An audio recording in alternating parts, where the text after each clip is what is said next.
ចាសួស្តី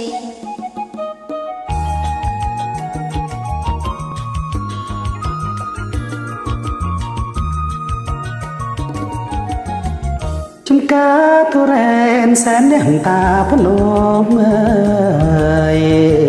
អូតូចមិនធំប្រនំត្បូងថ្ម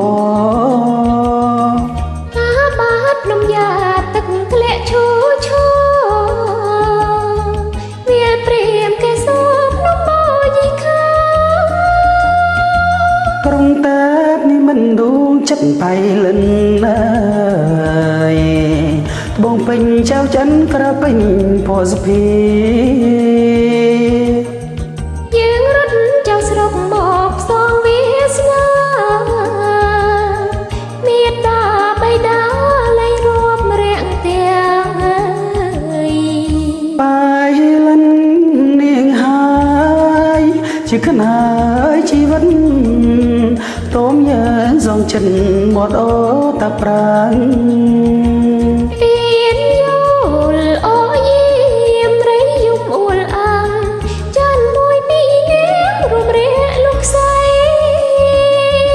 ស្រាប់តាថ្ងៃនេះបាត់អូនពីខ្ទមអើយនំយ៉ាតជើស្គមយំរកចរណៃស្ពានយកដាច់ខ្សែគង់តារីរើយប្រហែលចរណៃមានថ្មីទៀតហើយអើយ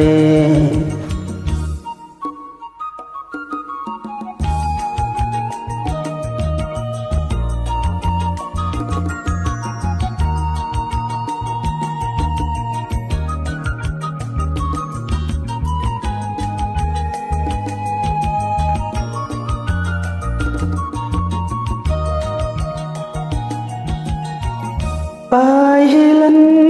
នាងហើយជាខ្នាយជីវិត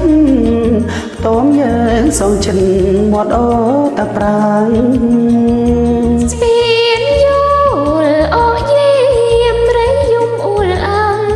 ចានមួយពីរនាងរូបរាលោកស្រីស្រាប់តាថ្ងៃនេះបាត់អូនពីខ្ទមអើយនំយ៉ាជើស្គមយំរកចរណៃស្ពានយកដាច់ខ្សែគង់តែរីរើយប្រហែលចរណៃមានថ្មីទៀតហើយអើយចាសសូមអរគុណដែលបានចូលរួម